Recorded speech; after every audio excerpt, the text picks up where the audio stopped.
Russia, and President Putin personally, has now faced a huge embarrassment. This time, it's not in the battlefield of Ukraine, but at the CSTO, or Collective Security Treaty Organization Summit. Armenian Prime Minister Nikol Pashinian has criticized the Russian-led CSTO for failing to support Armenia when it faced Azerbaijan's aggression. Speaking at the CSTO summit in Yerevan, the capital of Armenia, on November 23rd, Pashinian said it was depressing that Armenia's membership in the CSTO has failed to contain Azerbaijani aggression. He said this had been hugely damaging to the CSTO's image, both in our country and abroad. Viewers may note that Armenia requested for military help in September after deadly clashes broke out between the two Caucasus neighbors.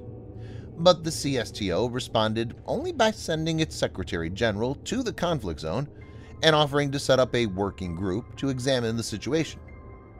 In this video, Defense Updates analyzes how Russia's NATO counter, CSTO, is falling apart. Let's get started. This video is sponsored by War Thunder. If you are, like us, fascinated by military vehicles and technology, I recommend you give War Thunder a try. It's a military vehicle combat game which you can download and play for free on PC, PlayStation 4, and Xbox One with cross-platform support. It has a huge variety of more than 1,200 playable aircraft, tanks, helicopters, and ships from the 1930s to the 1990s, which you can take to battle on land, in the air, and at sea on more than 80 theaters of war. War Thunder's been kind enough to offer all Defense Updates viewers a special bonus, which will grant you a free premium tank, aircraft, or ship, and 3 days of premium account time for registering using our link in the description below.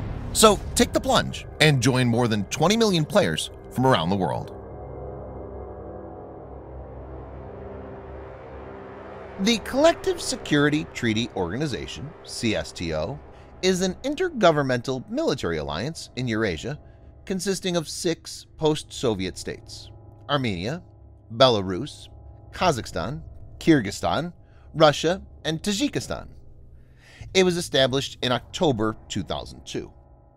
It's essentially a counter to NATO, or North Atlantic Treaty Organization.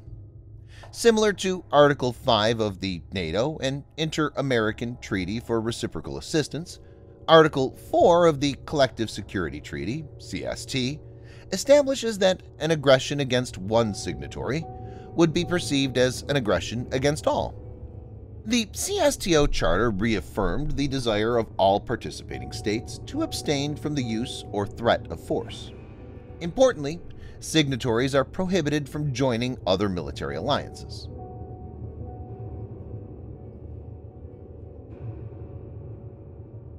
Armenia and Azerbaijan are involved in bitter on and off conflict for 3 decades. The conflict is essentially an ethnic and territorial one over the disputed region of Nagorno-Karabakh. It's inhabited mostly by ethnic Armenians, while the 7 surrounding districts were inhabited mostly by Azerbaijanis until their expulsion during the Nagorno-Karabakh War. Nagorno-Karabakh is internationally recognized as part of Azerbaijan, but largely controlled by the majority ethnic Armenian population.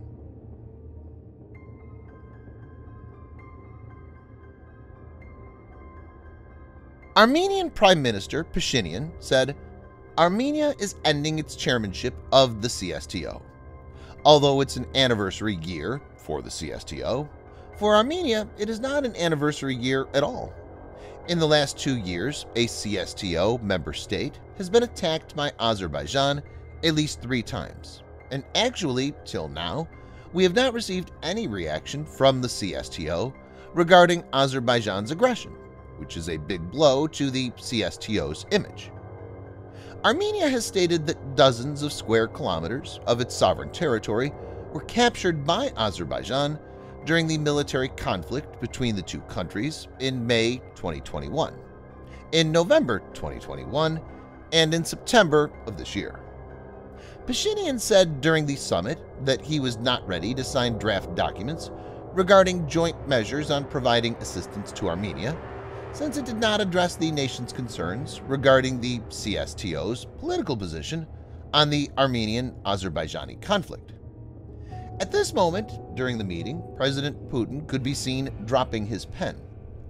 Pashinian had told the meeting in the Armenian capital, "It's depressing that Armenia's membership in the CSTO did not deter Azerbaijan from aggressive actions." Pashinian added, "Under these conditions, the lack of a clear political assessment of the situation and the failure to make the above decision may not only mean the CSTO's refusal from allied obligations, but may also be interpreted by Azerbaijan as a green light from the CSTO for further aggression against Armenia." During the family photograph of leaders of countries of the CSTO in Yerevan, Armenia's Prime Minister, Pashinian, stepped away from Putin, who had been standing to his left. Outside the CSTO summit, Armenian protesters had called for Russia to leave Ukraine.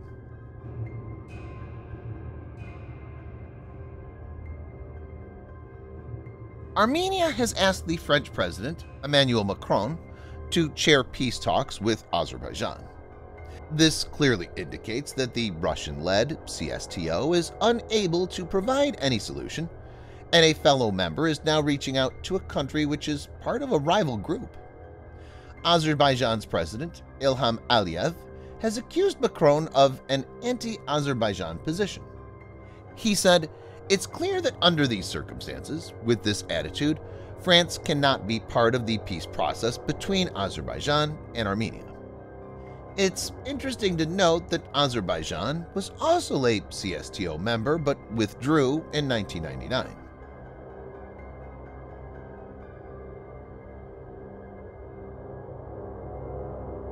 The CSTO is supposed to be a defensive organization, but as far as Armenia is concerned, it hasn't lived up to its commitments. Armenia's criticism follows comments from Kazakhstan's President Kassym-Jomart Tokayev at the UN General Assembly in September, during which he implicitly criticized Russia's war in Ukraine. Russia is trying to save its face and CSTO. Putin, as quoted by the Kremlin, highlighted the allied nature of Russian-Armenian relations that he said have deep roots. Kremlin spokesman Dmitry Peskov said the CSTO was a necessary organization whose services were very much in demand to resolve regional conflicts. "It's very important that Armenia and Azerbaijan agree on a peace treaty," said Peskov, who accompanied Putin to the summit. "This is our main task, and we have to do our utmost to make it happen," he told reporters after the summit. It's evident that Vladimir Putin is losing grip on Russia's regional allies as the focus and energy is being drained out in the protracted Ukrainian conflict. Subscribe for more videos like this. Hit the like button if you find the video interesting, and kindly provide your feedback in the comment section. This will help us improve.